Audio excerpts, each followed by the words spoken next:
নোদাখালীতে গ্রেফতার জাহাঙ্গীর খানের ঘনিষ্ঠ জেলা পরিষদের আরেক তৃণমূল নেতা। দক্ষিণ 24 পরগনার বজবজ 2 নম্বর ব্লকে জেলা পরিষদের সদস্য শেখ বাপি গ্রেফতার বিজেপির করা অভিযোগের ভিত্তিতে এবং অনৈতিক উপায়ে সরকারি সামগ্রী মজুত রাখার অভিযোগেই তাকে গ্রেফতার। যদিও শেখ বাপির দাবি জেলা পরিষদের সদস্য হওয়ার দরুন তার কাছে জনগণকে দেবার উদ্দেশ্যে 10টি ত্রিপল রাখা ছিল। তার অভিযোগ তিনি তৃণমূল কংগ্রেস দল করেন বলেই তাকে মিথ্যে মামলায় ফাঁসানো হচ্ছে।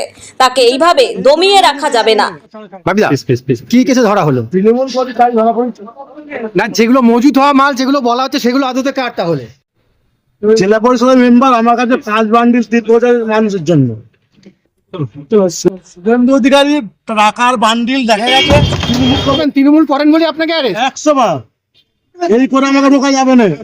ডায়মন্ড হারবার জেলা পুলিশ সূত্রে জানা গিয়েছে তার বিরুদ্ধে খুনের চেষ্টা, শ্লীলতাহানি, ভয় দেখানো ছাড়াও ধারালো অস্ত্র এবং আর্মস ধারায় মামলা রুজু করা হয়েছে।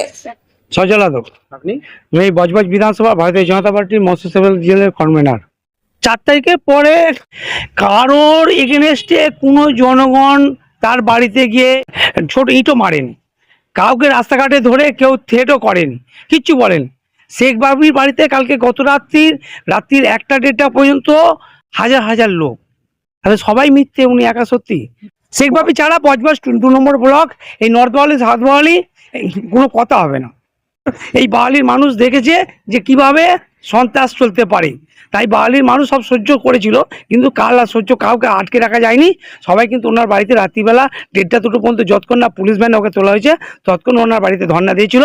পুলিশ প্রশাসন বাধ্য হয়ে ওনাকে অ্যারেস্ট করতে বাধ্য হয়েছে, কোর্টে পাঠানো হয়েছে, ওনার ফাইল খোলা হবে। এটা তো হবে শুরু। একটা জেলা পরিষদের মেম্বার কত টাকা ইনকাম করতে পারে মাসে, বছরে কত টাকা ইনকাম করে? কোটি কোটি টাকা সম্পত্তি।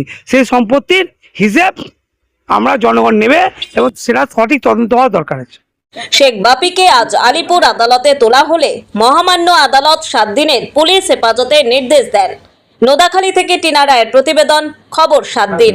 বাবিদা, কি কেসে ধরা হলো তোমাকে? বাবিদা, কি কেসে ধরা হলো? তৃণমূল করে কাজ ধরা পড়েছে না, যেগুলো মজুদ হওয়া মাল যেগুলো বলা হচ্ছে সেগুলো আদতে কার তাহলে? জেলা পরিষদের মেম্বার আমার কাছে 5 বান্ডিল দিতে বলে মানুষের জন্য। প্লিজ হ্যাঁ, তাহলে সেটা দুর্নীতি কেন বলা হচ্ছে? শুভেন্দু অধিকারী টাকার বান্ডিল দেখা গেছে আপনি তাহলে কি বলবেন? তৃণমূল করেন বলে আপনাকে আরে 100 বার। এমনই তাজা ও গুরুত্বপূর্ণ খবর পেতে খবর 7 চ্যানেলটি সাবস্ক্রাইব করুন এবং নোটিফিকেশন পেতে বেল আইকনটি টিপুন।